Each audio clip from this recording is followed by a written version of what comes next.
voilà alors loolu sax lay laaj maître El Hadji Diouf ci fan ci yoon le président Macky Sall mën a jaar ba indiwaat processus électoral budul bi nga xam ni moo fi nekk te conseil constitutionnel bërki dem boo jaay ci bi muy tontu Rose Wardini mu tënk ne fukk ak juróom-ñeenti candidats yi ñoo war a dem ci élection yi war a wéy fan la koy teg moom président. waaw ci li ko yoon may ndax yoon moo ko may mu ne bis sàngam la élection présidentielle war a am Sénégal ba mu ko defee bis ba mu joxe woon député yi changé ko moom ci boppam mu xam ne mënatul dem bu jël beneen décret léegi nag conseil constitutionnel ni dàq naa décret bi dàq naa loi bi kon li fi des kay mooy décret bu njëkk bi ci décret bu njëkk bi le 25 février la wax léegi bu fekkee dafa ni mais xam nga le 25 la wax waaye dégg nga li conseil constitutionnel wax ci le 25 datu le 25 itam dégg nga li mu ci wax te loolu itam loolu dañ ko bind maanaam lu ñuul la ci lu weex lu leer nañ weddi ma li wax lim ni ok dafa ne mënuñu organiser élection bi le 25 loolu la wax waaw kon na autorité compétente yi fixer date bu bees dans les meilleurs délais loolu la wax ci lay ñëw baab xam nga Macky c'est le garant du fonctionnement normal régulier des institutions conseil constitutionnel assemblée nationale Sénégal yëpp bu ñu demee ba réew mi bëgg a taxaw président moo chef ñëpp président moo chef conseil constitutionnel du jamono bii de xanaa. waaw xanaa loolu ci feneen la. waaw dégg nga état de droit dafa am. état de droit moo may conseil constitutionnel. même cour suprême. mu annulé décret président de la république ak préfet ak gouverneur. ak premier ministre. mais fii sax. dama lay conseil constitutionnel won na cour suprême ni loolu ci élection maa ko moom. temps élection maa moom samay mbir la. voilà kon yéen ña fa demoon xamu leen dara jàngu leen droit parce que cour suprême saisir boppam ay nit dafa dem. ñooñu dañ jàngiwaat droit dama ni président bi nga xam ne bu réew mi amee blocage. conseil constitutionnel ji nañ ko ndëmb tam nañ ko ndëmb nee nañ ko am na ñu wuruj am na corruption sa biir. xel yi tey assemblée nationale taxaw ni am na corruption damay def commission d'enquête parlementaire conseil constitutionnel menacé député yi. depuis ñu wax mu tekki plainte à part texte bi ñu defoon menacé assemblée dañoo déposé benn plainte y avait des menaces. UMS union des magistrats génne aussi benn article. communiqué oui. wane solidarité. menacée. assemblée ni yéen bu leen sonn kenn ci mu leen lu ñu dara ndax bu ngeen ñu ooyee du ñu summi sunu malaanu kiiraay pour wuy si leen bu leen sonn amul blocage Pape léegi kañ la ñu xam ndax ndëmm am na biir conseil constitutionnel.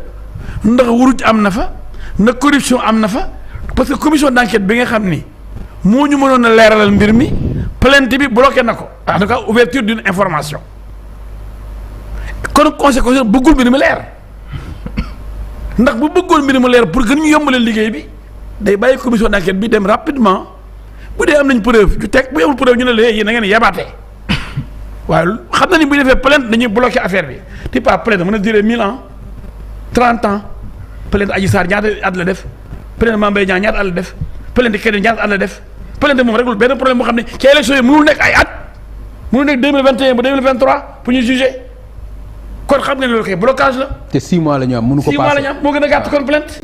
mais kon kañ la ñu xam ndax wuruj am na conseil constitutionnel wala déet kon président war nañu ay responsabilités am xam ne am na blocage comme am na blocage élection yi il faut ñu pousse ko comme ni ko assemblée waxee. kon président am na foofu sukkandiku parce que mooy le garant du fonctionnement régulier des institutions président Pape bu ñu demoon ba ñu fal benn président mbir mi daal di feeñ ñu teg ko ci presse bi par exemple comme commission d'enquête mënul liggéey juge d'instruction mënul pare liggéeyam gars yi ñu jox la ko wala dem tës ñu am preuve yu palpable président bi ñu fal kat boo koy nangu ñu ne président bi ñu fal kat.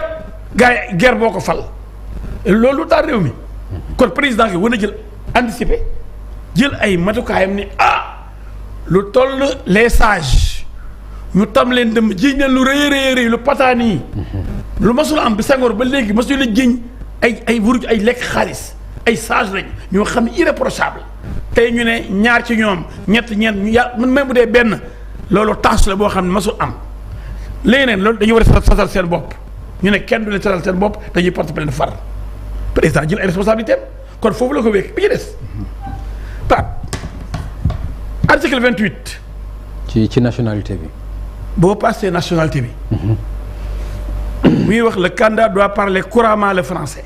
D'accord. Ouais, ça va lire et écrire. Et parler couramment le français.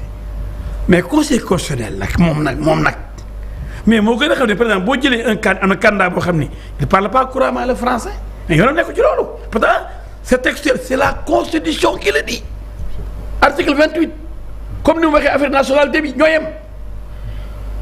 ñoo yem affaire nationalité bi ak affaire yu njàng mën parce que booy la langue officielle du Sénégal nga dem Nations Unies di làkk ju dëmbalee toroxal nga Sénégal loolu tax ñu bind ko prévoir ko le candidat doit parler couramment écrire et parler couramment mooy da nga koy lakk bu nice dégg ko bu baax a baax couramment article 28 moo gën a la ko conséquence yoon nekk ci loolu.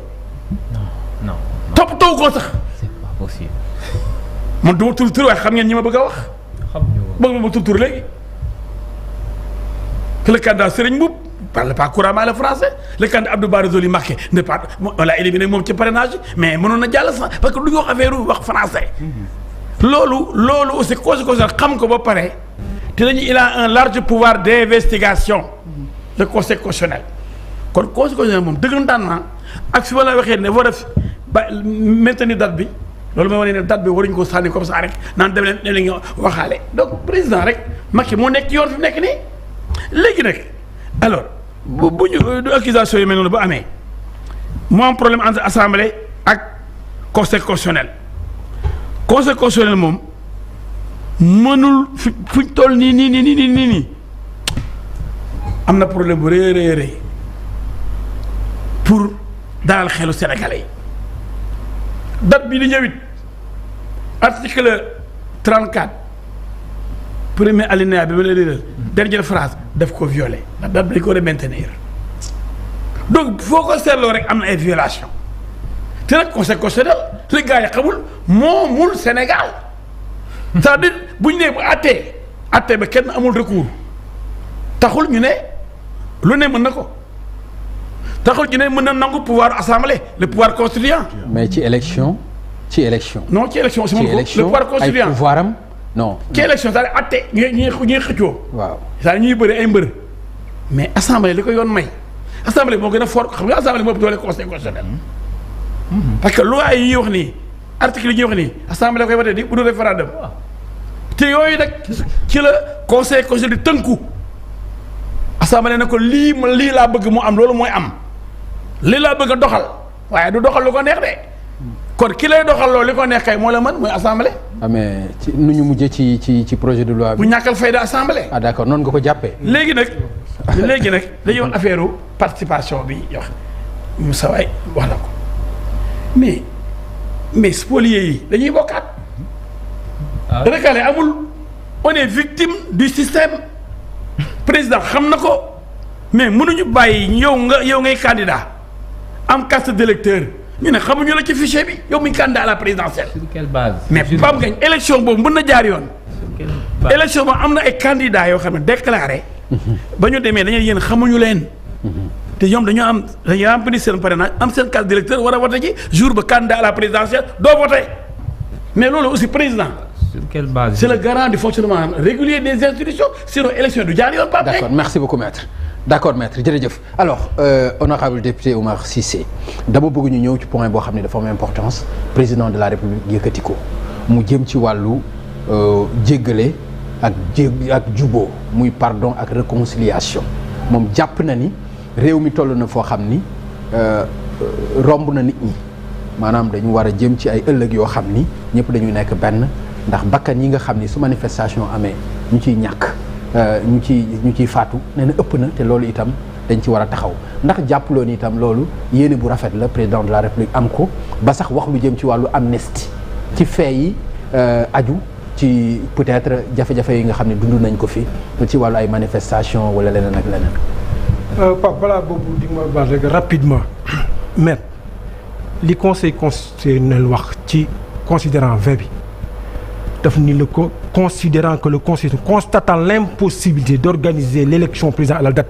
initialement prévue invite les autorités compétentes à la tenir dans les meilleurs délais loolu la wax c'est aussi clair comme l'eau de roche. Ben, le pouvoir constituant de l'Assemblée nationale ne lui donne pas la possibilité qu'on propose une loi constitutionnelle qui est anticonstitutionnelle quand même. Le Conseil respecte tellement l'Assemblée que les recours qui ont été présentés par des 38 et 16 députés ont été étudiés attentivement et ces recours, vous les rejetez ces lois qui sont anticonstitutionnelles, elles sont formulées par des députés. Qu'est-ce que vous êtes en train de dire? Non. Autre chose, vous avez entendu le président Macky Sall quand il parlait, il a beaucoup parlé de 36.2. Pourquoi 36.1? Mais pour poser la question, pourquoi il n'a pas parlé? 36.2 le mois. Il n'en a que parlé. Quand vous dites que le président Macky Sall, à l'entente de son propos, wax na ni moom jeexal na mon Dieu waxul loolu c'est le contraire qu'il a dit. xam nga 36.2 lu muy wax. si. maanaam moom. mën na fee toog. dafay toog. ba ñu joxe lenge yi ba ki ko wuutu. ñëw. président mooy loolu la 36.2 wax. le constitution déglu ma rek 36.2 ma ni na lire non bul lire 36. mais constitution non bàyyi ko ma déglu ma rek président constitution da ko wax. waaw déglu leen ma way dama ni bu mu lim rek 36.1. na lim ñetti kii état bi nga fi nekk bàyyil ma wax leen 36.1 lu mu wax c'est important hein. Oui, tout est important. Dani il a cité le président de la République le 36.2 def nii rek le président de la République en exercice reste en fonction jusqu'à l'installation de ce successeur. waaw dama ne mais booy lire article nag da ngay lire article bépp. bu ko neexee déedéet loolu day kii xel yi nga lire boo xanaa bu ñu nee article 36 kay. nga lire 36.2 tëb 36.1 am na loo bëgg. 36.1 lii la wax. daf ni le président de la République élu entre en fonction après la proclamation définitive de son élection et à l'expiration du mandat de son prédécesseur xam nga lu tax 36.2 ñëw mais mënoon nañu def élection le 25 février. kenn gagné au premier tour. waaw bu gagné au premier tour proclamation définitive kañ lay am maximum supposons disons le 25 mars wala 25 mars. ñu proclamé définitive mandat Macky Sall kañ la jeex. 2 avril loolu la bëgg a wax c'est aussi simple que ça ñu dul juriste sax ay ingénieurs. on c'est exactement. dama ni c'est exactement ça. dama ni cas de figure bii la. ah non maître dama wax ni dama ni cas de figure. vous n'avez rien compris. j'ai très bien compris. maître yaa comprendre. ba ñëwaat dama ni exactement ça lii. vous n'avez rien compris. cas bi ñu am nii c'est un cas que Macky Sall a rendu exceptionnel. parce que bëggul. moo tax quand vous dites que il a nga ni nee na moom jeexal na. déedéet. xam nga lu mu wax daf ni ñu waxtaane ñaari mbir datu élection bi mais aussi li nar a xew après le 2 avril comme jortu leen ni après le 2 avril. on va pas non mais li mu wax non il a invoqué cet article là cette partie d'article là parce que li mu bëgg ooy toogaat fi boobu parce que xalaatul keneen toog fii non prolongation Macky Sall mi ngi ci encore mi ngi ci li may wax noonu mi ngi ci dans la gis nga mandat bi ñoon décembre pare génnewu ci te loo foofu la ñu jëmee surtout nag bu fi indee sa mboxloo boobu naan on va faire une élection inclusive alors que lenn rek lañ ko wax mooy 19 candidats ñoo fi nekk gum ñoom lañ arrêté. la liste est définitive. donc il faut ñu wax ci réconciliation. waaw gis nga réconciliation moom moo détruire réew mi moom ñi mu mais combien de milliers de prisonniers du Macky Sall moom moo ni ñenn ñi ay terroristes lañ te yooyu ma xam ñenn ñi dañ bëggoon taal réew. je confirme xam nga déglu ma rek xam nga lu muy wone ay tappale la woon tu sais ay tappale la woon waaw ku bëgg a taal réew mi koo xam ne nga ni def bëgg a taal réew mi xalaatoo ko ba xalaat kooku di nga mais soyons cohérents supposons ñu ne ma ñii ay terroristes lañ ñii dañu bëgg a taal réew mi ñii dañuy bañ taal réew xel xalaat na nga ñooñu nga ni damay def amnistie pour bàyyi la ñoom pour et en plus pour quel motif nee na pour apaiser pour réconcilier il a mis dafa def situation dafa créer benn situation boo xam ne xam nga quand on allait au dialogue xam nga qu'est-ce que le président Khalifa disait 4 points benn mooy une élection inclusive et transparente 2 le refus du 3e mandat mais 4e bi xam nga sax lan c'est la libération des prisonniers d'opinion et des journalistes. Ces prisons-là sont pleines de personnes am na ñoo xam ne qui n'ont absolument rien à voir avec des manifestations qui vivent dans des conditions terribles moom bu ne te il a dit dans son propos quels que soient les délais et les crimes il faut faire l'amnistie mais c'est lui qui a mis cette situation dans cette situation. D'accord. C'est lui qui a créé cette situation. Qui a porté tort à ces milliers de personnes qu'il a emprisonné de façon illégale. Lu jëm ci par exemple. non mais ça réconciliation bi. non mais c'est à lui de loolu par exemple ànduloo ci. non c'est à lui de présenter son pardon et ses excuses à la population sénégalaise. D'accord. Et aux milliers de personnes qu'il a emprisonné de façon illégale. C'est comme ça que ça doit se passer. mais ñun borom xel lañ xanaa waaw dina ngeen ni ñii nga jiñ ay nit. loo mënti def boo waxee ba nekk ci rek ñu ne tu es un terroriste. yaa ngi bëgg a taal mais quand mon Dieu que Macky Sall nous éclaire. merci beaucoup merci jërëjëf monsieur Sy. Ces personnes n'auraient même pas dû être. alors jusqu'à présent dans les Moussa lu jëm ci jubóo bi.